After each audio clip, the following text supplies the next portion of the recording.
Tudo isso eu vou explicar. Tudo isso eu vou explicar. Eu vou chegar lá, né? Calma, eu só estou explicando a origem da mudança da lei. Agora, exatamente o que eu vou falar é a lei, tá? Então, pessoal, o que eu ia dizer para vocês é o seguinte. Nós tivemos essa mudança, então, em 2007, e a mudança, ela propicia hoje a seguinte questão. Toda criança que nasce fora do país, filho de pais brasileiros que não estão a serviço, essa criança para o Brasil, ela continua sendo estrangeira. Isso não mudou, tranquilo? Agora a pergunta é, o que os pais devem fazer para tornar essa criança um brasileiro nato? Resposta, essa criança ela deve ser registrada numa repartição brasileira competente. O que é uma repartição brasileira competente? Uma embaixada brasileira ou consulado brasileiro situado no exterior, tá? Então, pessoal, é muito simples. É só pegar o seu filho lá no Japão, por exemplo, levar a registro numa embaixada brasileira ou no consulado brasileiro. Não precisa fazer mais nada. Automaticamente essa criança já se tornará brasileira nata. Ficou claro? Como se ela tivesse sido registrada no Brasil, só que foi registrada numa embaixada, tá? Agora, pode acontecer a situação da criança não ter sido registrada nem na embaixada e nem no consulado. E depois eu vou explicar o porquê. A pergunta que eu faço antes é, ainda existe possibilidade dela se tornar um brasileiro nato, mesmo sem ter sido registrada numa embaixada ou no consulado? Sim, desde que a criança venha morar no Brasil e que após a maioridade ela faça uma opção pela nacionalidade brasileira. Deu para entender, pessoal? Só para finalizar a explicação, daí eu passo, né, caso vocês tenham alguma pergunta. Pessoal, vocês poderiam pensar assim, tá, mas em que hipótese a criança não seria registrada? Vou colocar um exemplo. Vamos supor que eu, Alessandra, vou morar nos Estados Unidos, tá? Com meu marido e meu filho. E lá nos Estados Unidos eu tenho um filho também. O que acontece? Os Estados Unidos, se eu não estou enganada, adotam o critério territorial. Então, o que meu filho é para os Estados Unidos? Americano, concordam comigo? Eu não vou registrar o meu filho na embaixada ou no consulado brasileiro, porque como eu moro nos Estados Unidos, no meu exemplo, eu quero que o meu filho tenha os direitos do país em que ele está. Vocês entenderam? Então, eu não vou arriscar dele perder esses direitos do lugar em que ele está. Eu fico quieta, né? Porque ele é considerado um americano. Aí, pessoal, 10 anos depois, a gente volta a morar no Brasil. Agora, eu quero que o meu filho se torne um brasileiro nato, porque eu sou interesseira, né? Onde eu tô é o que eu quero que ele seja, tá? Então, a minha pergunta é, agora eu tô morando no Brasil, existe possibilidade do meu filho ainda se tornar um brasileiro nato? Sim, pessoal, desde que após a maioridade, ele faça uma opção pela nacionalidade brasileira. Aí vocês estão me olhando e devem estar pensando assim, nossa, então quer dizer que ele vai ser americano até 18 anos? Não, pessoal, a questão ela funciona da seguinte forma. Quando essa criança ela vem morar no Brasil, é feito um registro dela também aqui no Brasil.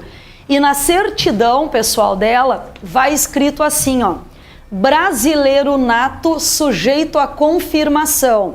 Significa dizer, como ela veio morar no Brasil, até 18 anos, o Brasil reconhece ela como um brasileiro nato, tá? Porque é uma criança, a criança não tem como optar, concordam comigo? E os pais não podem optar por ela, porque a vontade é dela, né?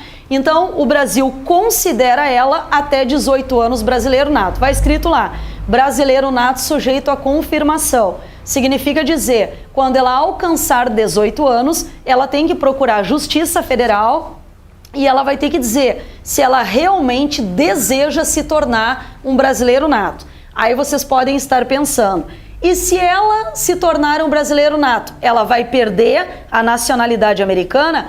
Depende, pessoal. Isso nós vamos estudar bem no final da nossa aula. Se o país em que ela nasceu reconhece a nacionalidade dela, considera ela um cidadão nato naquele país, no Brasil ela ficará com dupla nacionalidade. Deu para entender, pessoal? Ficou claro? Alguma pergunta, alguma dúvida que vocês tenham ficado? Em Criaturas Divinas, pode falar. Tem algum prazo para fazer essa opção? Não, os pais... Quando vem morar? Não, lá. Não tem prazo. Como é que é o teu nome? Maiara não tem prazo e até uma questão interessante, né? Pode a criança ter 5, 10, já se é um adolescente com 15 anos, não tem prazo, tá? Esse registro na embaixada, no consulado é a qualquer tempo. E uma questão que eu lembrei que é interessante de comentar, nós tivemos uma mudança na nossa lei em 2007, tá? E aí a gente poderia pensar o seguinte, tá, e essa mudança alcança quem fez a campanha, né? É dali para frente ou alcança aquelas crianças que já tinham nascido? Nós temos uma disposição na Constituição Federal que diz que essa mudança da linha C, ela retroage a todas as pessoas nascidas a partir de 1994. Vocês podem pensar, mas por que 94? Porque, pessoal, até 94 podia registrar em embaixada ou em consulado. Aí a lei mudou, não permitindo mais. E aí se deram conta de que o bom era o que era antes. Vocês entenderam? Então, nós temos uma regra bem no fim da Constituição que diz isso. Todas as crianças nascidas a partir de 1994 que estejam no estrangeiro e que não tenham a nacionalidade ainda brasileira, podem ser registradas a qualquer momento numa embaixada ou no consulado e se tornarão brasileiros natos. Senão, quem fez a campanha não teria o benefício, né? Então, por isso que essa lei prevê essa situação. Ficou claro? Bom, vamos então a várias perguntas. Vou fazer um resumo desse inciso primeiro aqui, para que a gente possa estudar os brasileiros naturalizados, tá? Eu sou bem repetitiva, pessoal, e eu não tô nem aí, porque a repetição é justamente o que vai fazer vocês fixarem essa matéria, tá? Então, a minha pergunta é: nasce uma criança no Brasil, filho de um casal de uruguaios que estavam a passeio. Qual a nacionalidade dessa criança para o Brasil? Ó, vamos de novo, pessoal.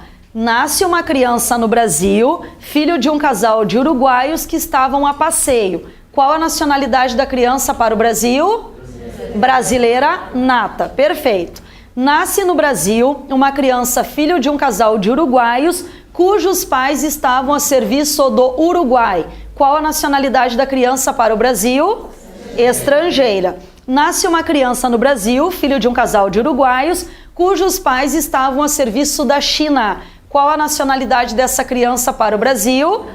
Brasileira nata. Nasce uma criança no Japão, filho de mãe brasileira, pai japonês. Mãe brasileira que estava a serviço da República Federativa do Brasil. Qual a nacionalidade dessa criança para o Brasil? Brasileira nata. Por quê? Porque a mãe brasileira estava a serviço da República Federativa do Brasil. Nasce uma criança no Japão, filho de um casal de brasileiros que estavam a passeio. Qual a nacionalidade dessa criança para o Brasil? Estrangeira. Tranquilo? Existe possibilidade dessa criança se tornar um brasileiro nato? Sim, desde que a criança seja registrada aonde, pessoal? Embaixadas brasileiras ou consulados brasileiros situados no exterior. Se a criança não foi registrada nem na embaixada e nem no consulado, ainda existe possibilidade dela se tornar um brasileiro nato? Sim, desde que a criança venha morar no Brasil e que após a maioridade faça a devida opção. Pergunto, tem prazo para vir morar no Brasil? Não tem prazo. Em prova de concurso, pessoal, para induzir ao erro, eles colocam que a criança tem que vir antes da maioridade. Não, eu posso vir com 10, 15, 20, 30 anos, não importa, não tem limite de idade, tá? Para a pessoa voltar a morar e adquirir a nacionalidade brasileira. Então, não tem prazo para vir morar no Brasil. Tem prazo para fazer opção? Também não. A opção ela pode ser feita a qualquer tempo, mas ela só pode ser feita após a maioridade. Então, após 18 anos, tu pode fazer opção com qualquer idade. Só tem um único senão, pessoal. A partir dos 18 anos, a condição de brasileiro ela fica suspensa até que a pessoa procure a justiça e faça a opção. Deu para entender? Tu não exerce os direitos de brasileiro a partir dos 18, porque aquilo ali se suspende até que a pessoa diga, realmente, eu quero me tornar um brasileiro. Ficou claro, pessoal? Deu para entender? Tranquilo? Bom, então nós vamos estudar agora, se vocês quiserem anotar aí no caderno, os brasileiros naturalizados, tá? Que é o que a gente vai ver. Pode falar. Falar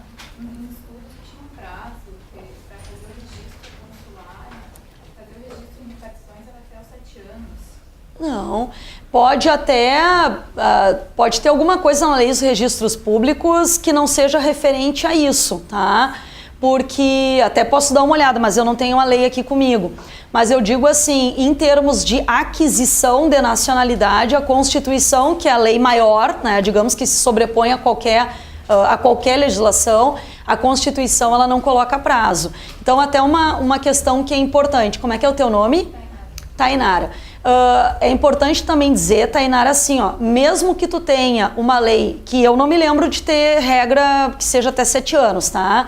Mas mesmo que tu tenha uma lei infraconstitucional delimitando um prazo, a lei que vale é a Constituição. Salvo se a Constituição tivesse colocado alguma observação do tipo assim, a ser regulamentada, por exemplo, por lei complementar. Estou dando um exemplo. Que daí a Constituição ela estaria dando a regra, mas estaria dizendo, olha, os requisitos vão ser estabelecidos por uma lei complementar. Concorda comigo? Né? Mas não é o caso. E tanto é verdade que não se aplica que a própria Constituição ela coloca no final que essa disposição ela é retroativa a todas as crianças que nasceram a partir de 94. Então, de 94 até 2007, tu tem muito mais do que 7 anos, tu entende? Justamente para mostrar que não tem limitação, que a pessoa poderia ser registrada com qualquer idade. Porque, na verdade, é um direito que tu tem de ser brasileiro, né? E se houvesse uma limitação de idade...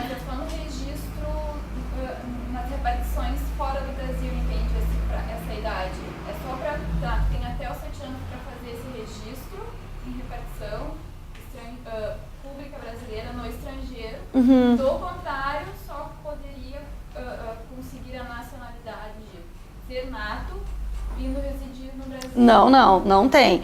Eu posso te garantir, é bem o que eu tô te falando, tá? Eu posso te garantir que assim, ó, se tem alguma coisa que eu, que dou aula há 13 anos dessa matéria, nunca ouvi dizer que tivesse alguma limitação, mas se tiver alguma lei infraconstitucional que delimite o prazo de 7 anos, essa lei ela é inconstitucional, porque a Constituição é a lei maior, é a lei que se sobrepõe, ela não coloca lapso temporal, né? E é bem o que eu estou dizendo. Tanto é verdade que a própria Constituição, isso está previsto na Constituição, ela diz ali que essa lei retroage a todas as pessoas que nasceram a partir de 94. Se a gente fizer um cálculo de 94 a 2007, tu tem crianças aí com muito mais de 10 anos. Concorda comigo? Então, assim, ó, tá aí, Tainara. Eu te digo, Tainara, até vou dar uma olhada, tá? Tu não lembra aonde que tu teria visto isso? Eu vou dar uma olhada porque... Vou dar uma olhada ou na antiga lei de introdução, que eu nunca lembro o nome da lei. O antigo nome era Lei de Introdução ao Código Civil, mas agora eles mudaram o nome, mas é a mesma lei. E vou dar uma olhada na Lei de Registros Públicos, tá? Que é a mais provável, né? Mas eu te digo assim, ó, fique bem tranquila e não marque em concurso público que tem prazo, tá? Porque o que prevalece é a Constituição e a Constituição não coloca limite temporal, tá? Bom, coloque então, pessoal, no caderno de vocês, brasileiros naturalizados. Então, coloquem assim. Brasileiro naturalizado é aquele... Brasileiro naturalizado é aquele que adquire a nacionalidade brasileira, é aquele que adquire a nacionalidade brasileira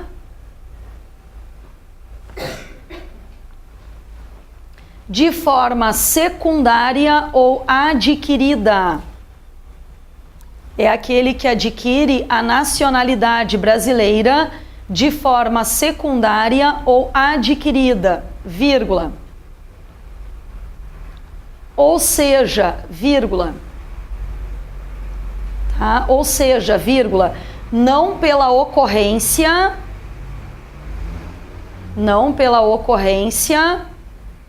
de um fato natural. Não pela ocorrência de um fato natural, mas por um ato de vontade. Não pela ocorrência de um fato natural, mas por um ato de vontade. Vírgula, através de requerimento. Tá? Através de requerimento. tá? Ponto final. Então, pessoal, o brasileiro naturalizado, né, como vocês anotaram aí no caderno, é a pessoa que tem a chamada nacionalidade secundária ou adquirida. Então, se na prova aparecer para vocês uma questão dizendo assim, com relação à nacionalidade secundária, é possível afirmar. Essa questão, na verdade, ela trata de brasileiros naturalizados, certo? Nós vamos estudar, então, a partir de agora, que muito mais importante do que saber de onde esta pessoa é ou de quem, o filho de quem ela é, muito mais importante em termos de naturalização é que a pessoa tenha vontade em se naturalizar. E essa vontade, ela seja provada através de um requerimento. Isso, pessoal, que parece uma bobagem, mas não é importante pelo seguinte aspecto. Eles podem colocar uma questão na prova dizendo assim, vem um japonês para o Brasil e ele preenche todos os requisitos para se naturalizar brasileiro. E aí a pergunta da prova é certo que ele vai se naturalizar brasileiro? Não, pessoal, não é certo. Quem disse que esse japonês ele deseja se naturalizar? A única coisa que a questão está dizendo é que ele preenche os requisitos. Preencher os requisitos significa que ele pode ter a idade mínima, que ele pode ler e escrever em português, que ele pode morar no Brasil. Vocês entenderam? Não significa dizer que ele deseja se tornar brasileiro. Nós aqui dessa sala de aula, a gente pode viajar para qualquer lugar do mundo e naquele local preencher os requisitos, tá? Ter a idade, falar a língua, esse tipo de coisa. Agora, quem garante que a gente deseja se naturalizar? Então, além da pessoa preencher os requisitos legais que a gente vai estudar, ela tem que manifestar a vontade através de um pedido que é feito por meio de um requerimento. Tranquilo? Eu vou colocar então, pessoal, aqui no quadro um esquema de brasileiros naturalizados, que é importante vocês anotarem, para a gente poder conversar então a respeito dessa matéria. Posso apagar isso aqui, pessoal?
Bom, pessoal, eu coloquei aqui no quadro duas formas de naturalização. A naturalização tácita, né, que eu coloquei ali que já está revogada e depois vou dizer, né, mostrar para vocês por que eu vou falar dela. Então, a naturalização tácita que estava prevista no artigo 69, parágrafo 4º da Constituição de 1891, e a naturalização expressa, que é a única modalidade de naturalização que nós temos, tá?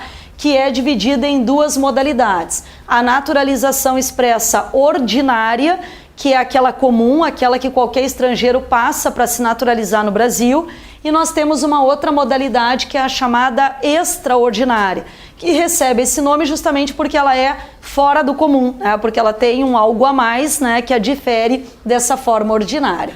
A naturalização tácita, pessoal, ela já está revogada há muito tempo, mas eu comento ela em aula porque seguido ela aparece nos concursos públicos, justamente para induzir o candidato a erro, né? Então eles colocam assim: assinale a alternativa que corresponde às formas de naturalização que o Brasil adota. Aí na letra A eles botam: o Brasil adota somente naturalização tácita.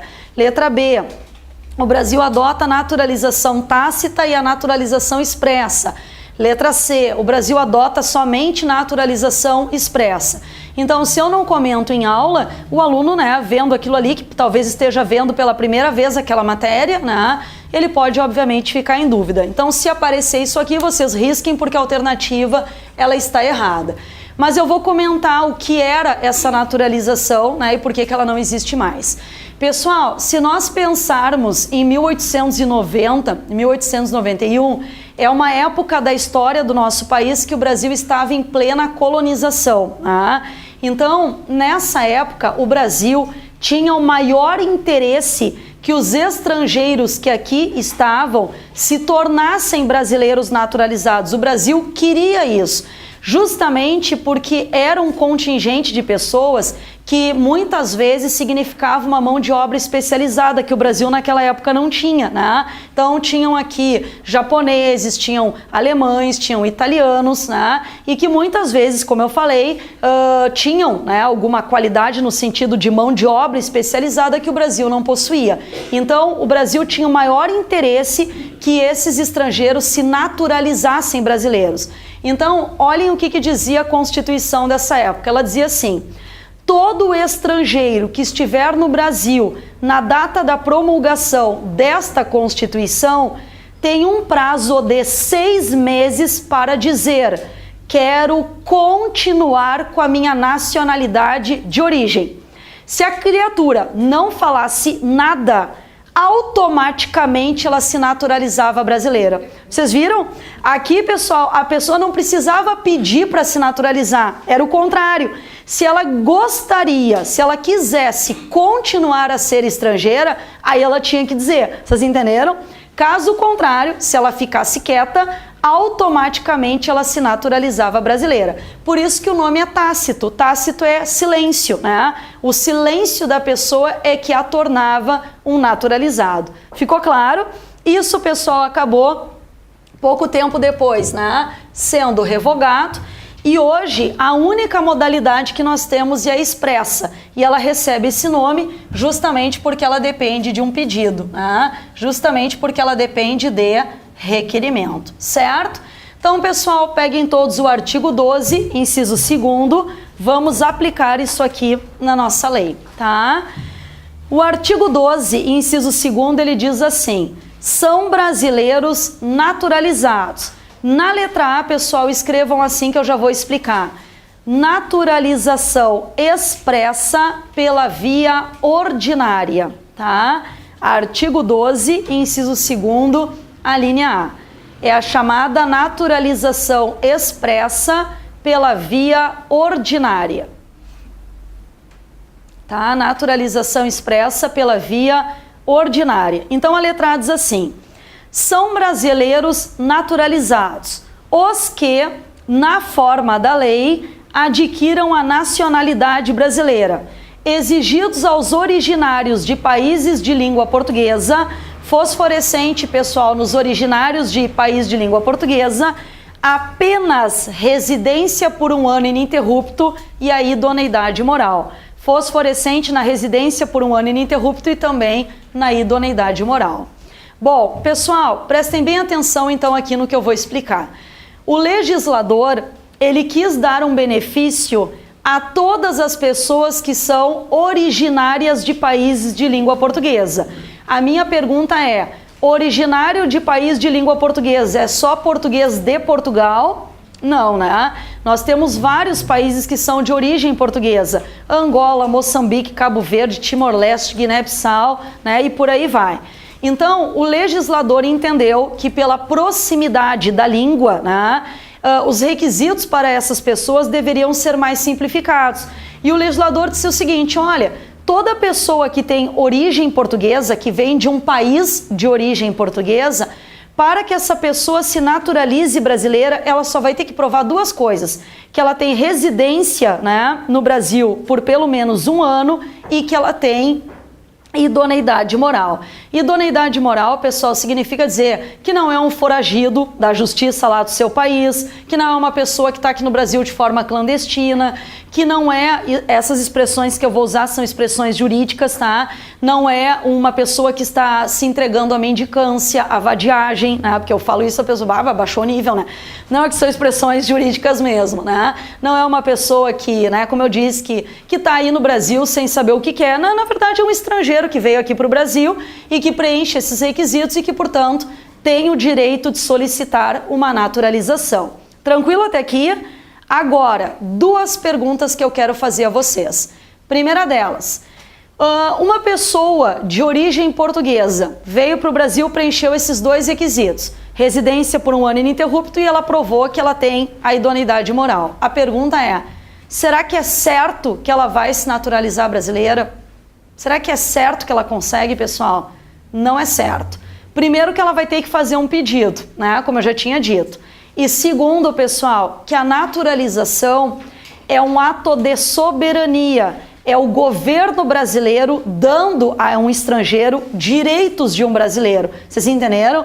Então, o governo pode simplesmente recusar o pedido.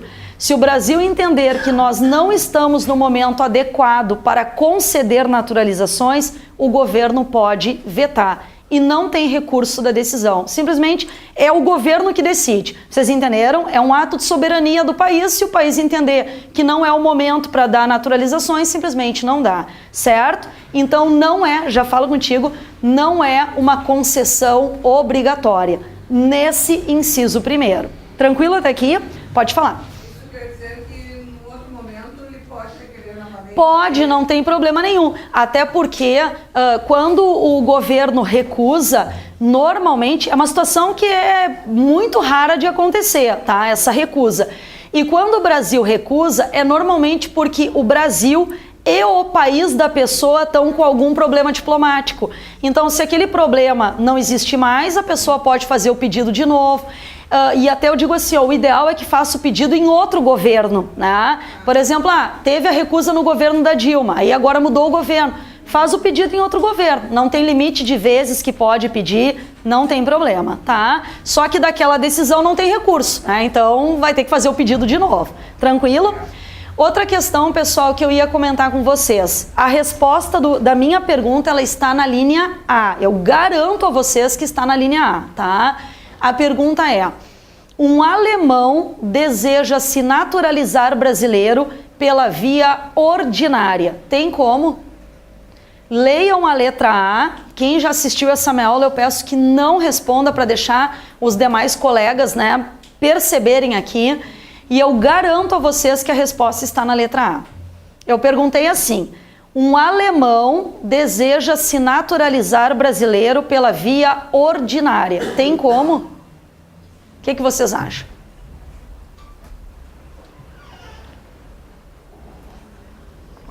E aí, criaturas divinas? O que vocês acham? Tem como esse alemão se naturalizar brasileiro por essa via ordinária? Tem. Tem. Tá piscando aí para vocês. Deem uma olhada. Direito, pessoal, é interpretação, tá? Então, essa a linha A, ela tem que ser lida da seguinte forma, tá? São brasileiros naturalizados os que, na forma da lei, adquiram a nacionalidade brasileira. Ponto final.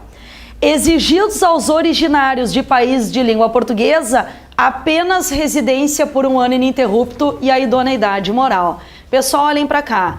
Essa letra A, ela contempla pessoas de todas as nacionalidades. Só que tem uma diferença. Quem não é originário de país de língua portuguesa, os requisitos estão na forma da lei, que é a Lei 6.815, que é o chamado Estatuto do Estrangeiro, tá? Ah, professor, eu tenho que saber o Estatuto do Estrangeiro? Claro que não. Na verdade, a única coisa que vocês têm que saber é que as pessoas de todas as nacionalidades podem tentar se naturalizar pela via ordinária. Só que tem uma diferença. Quem não é de origem portuguesa vai ter que cumprir os requisitos do Estatuto do Estrangeiro. Quem é de origem portuguesa, os requisitos estão na Constituição. Deu para entender, pessoal? E eu digo para vocês, só a título de curiosidade, para vocês entenderem a diferença, que o Estatuto do Estrangeiro, ele é muito mais rigoroso, tá? Esse alemão, ele teria que provar que ele mora no Brasil no mínimo há 4 anos, ele tem que ler e escrever em português, ele tem que ter trabalho no Brasil e ganhar um valor suficiente para mantê-lo no país, a si e a sua família. Então é um monte de requisito, e mesmo preenchendo aquele monte de coisa, não quer dizer que ele vai conseguir, porque vai depender da opinião do governo. Deu para entender, pessoal? Isso em concurso público cai assim, ó. Um japonês deseja se naturalizar brasileiro pela via ordinária. Quais são os requisitos para esse japonês? Qual é a resposta no concurso? Na forma da lei. Vocês entenderam? É só isso, na forma da lei. Está dizendo que os requisitos estão na forma da lei. Deu para entender, pessoal? Ficou claro? Bom, vamos à linha B. Coloquem aí na linha B. Naturalização expressa. Naturalização expressa pela via extraordinária, tá? Naturalização expressa pela via extraordinária.